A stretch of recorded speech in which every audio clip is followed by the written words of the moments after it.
Hello my friends, looks like I started getting into this sort of tool review and knife reviews, but nevertheless I got this knife quite a while ago and I found time to actually look into it. So what it is, this is 10-inch old hickory butcher knife. So let's take a look at this and look at this beautiful and very simple packaging.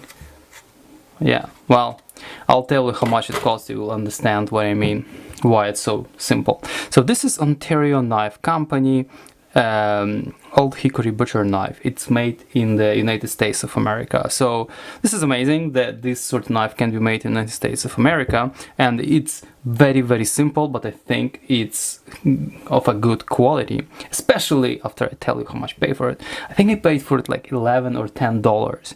So it was on sale on Amazon of all places, and I really jumped on this deal to actually get one, because this knife made of high carbon steel, and it's really decent steel. I think it's totally worth $10. So knife is 10-inch blade, and I don't know how long is this. Let me measure. 125 millimeter handle. It's made of some hardwood. I think it's maybe even hickory as well, called the old hickory. I'm not sure, but this is definitely hardwood. Handle is riveted. Probably the blade has 2 true holes, and bronze or copper rivets goes through it. The blade is very thick. It's 2.5 millimeter all the way through. Doesn't taper or anything like that. Nice sharpening. It has this, I'm not sure what's the degree of sharpening of this blade, so I'm not gonna claim I know. Website doesn't really tell anything about it. Yeah.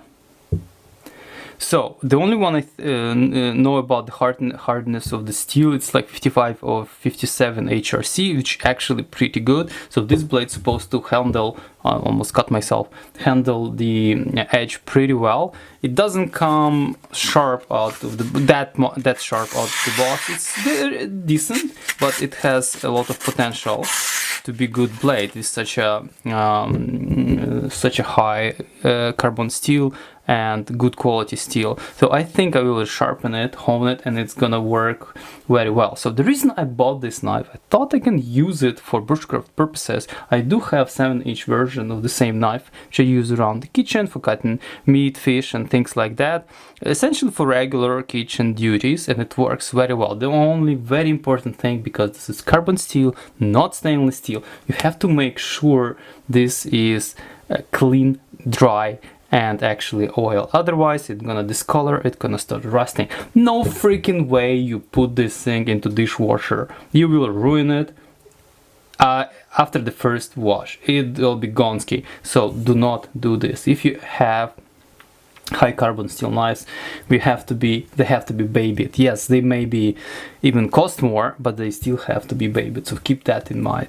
So this knife I purchased specifically for bushcrafting purposes, so when I'm gonna take it with me for camping trip. The only downside, if you use knife which requires some babying, if you're gonna camp with it, you have to make sure it's gonna be clean.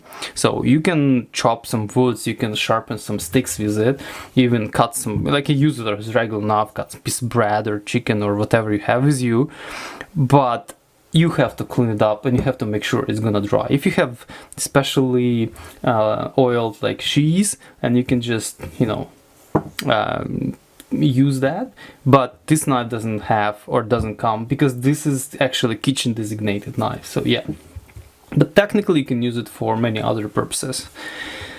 Yeah, I don't think I can say much about it, but I really like that this actually made in USA. It's of a decent quality. The only defect on this particular one that I found, this is sort of like, I think it was stamped out of big hunk of metal, I think, because this defects, you see this like popcorning thing.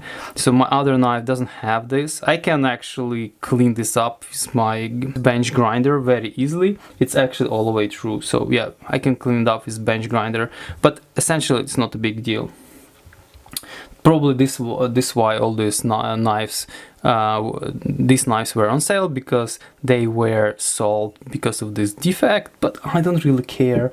It's not gonna impede any performance of this simple knife. I even heard some people actually buying these knives and they repurposing this metal. They either change the shape of the blade, grind off this surface to make it completely different finish, change the handle to make it completely different knife, custom knife per se, even do some engraving here.